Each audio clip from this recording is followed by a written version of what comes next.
आज 9th का वार्षिक पेपर 2024 हुआ फरवरी में। ये हरियाणा बोर्ड का है। अब इसके क्वेश्चन देख लेते हैं, क्योंकि अदर बोर्ड में भी इसमें से क्वेश्चन आ सकते हैं।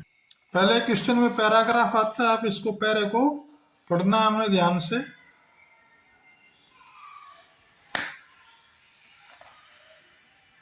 हम इस पैरे की रीडिंग ले लेंगे।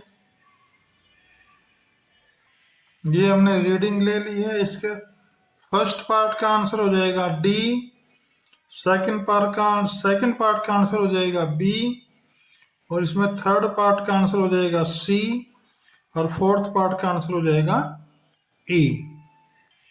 इसके फिफ्थ पार्ट का आंसर हो जाएगा ए भाग, और सिक्स्थ का आंसर हो जाएगा रीडिंग बुक्स, सातवें का आंसर हो जाएगा टीवी, आठवें का आंसर हो जाएगा टीवी एंड वीडियो, नौवें का आंसर हो जाएगा इंटरेक्टिव नोट इंटरेस्टिंग, 10वें का आंसर हो जाएगा, ये आंसर हो गया अभी इसका, इसको नोट कर लेंगे। अब इसका बी पार्ट हो गया, अभी दूसरा पैरा शुरू हो गया है। इसको भी हमने पढ़ लेना है। आप वीडियो को रोक के पढ़ सकते हो। इस पैरा है, हमने पढ़ना है इसको भी। इसके बाद इसके हम क्वेश्चन करेंगे। इसके फर्स्ट क्वेश्चन का पार्ट हो जाएगा आंसर डी, इसका सेकंड पार्ट का आंसर हो जाएगा बी, थर्ड का हो जाएगा भाई डी, और फोर्थ का हो जाएगा ऑल ऑफ दी, फिफ्थ का हो जाएगा द ब्रिटिश, छठे का हो जाएगा 36, सेवंथ का हो जाएगा भाई ट्रू, एट्थ का आ जाएगा, ये हमने इसमें लिख देना है, नाइन्थ के में लिख देना है भैया, और 10th में पोर्ट ब्लेयर आंसर हो जाएगा। ये ग्रामर का भाग हो गया है। इनमें से भी आएगा एंडेड टेंस के बारे में बताना है। इस सेकंड पार्ट में आ जाएगा भाई सी पार्ट, थर्ड में आ जाएगा बी पार्ट,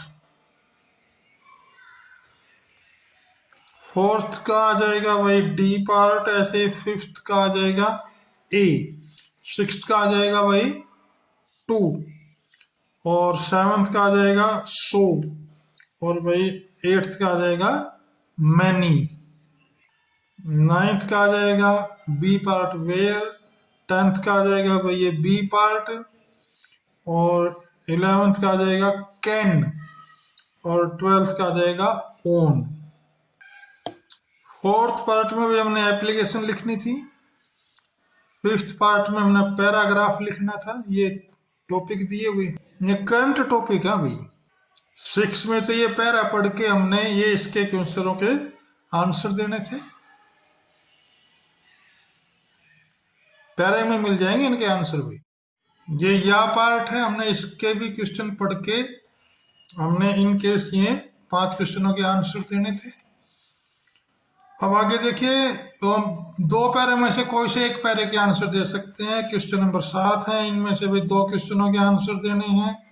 तो क्वेश्चन लिखा हुआ है ना, हमने इन सारे क्वेश्चनों में से पाठ का नाम भी लिखा हुआ है किस पाठ में से आए हुए हैं।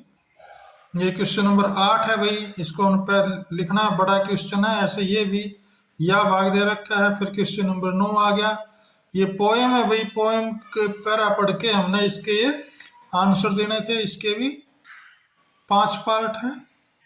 पोएम के भी 2 पैरे आए हुए हैं, इनमें से एक पैरे के आंसर देने हैं। कोई से भी दे सकते हैं जो हमें आसान लगे। क्वेश्चन नंबर 10 फिर भाई 2 के आंसर देने हैं, इनके क्वेश्चनों को पढ़ लेंगे। सी पार्ट में फिर सप्लीमेंट्री रीडर के भाई ये 2 क्वेश्चन देने हैं, हम इनको पढ़ लेंगे ढंग से। क्वेश्चन नंबर 12 बड़ा 6 अंकों का एक ही क्वेश्चन है, इसमें से 2 क्वेश्चन दे रखे हैं, इनमें से एक क्वेश्चन के आंसर देना है। इस प्रकार ये पेपर समाप्त हुआ। आप सीबीएसई वाले, यूपी बोर्ड या बिहार बोर्ड या राजस्थान बोर्ड के इस पेपर को देखते हुए उसकी तैयारी कर सकते हैं।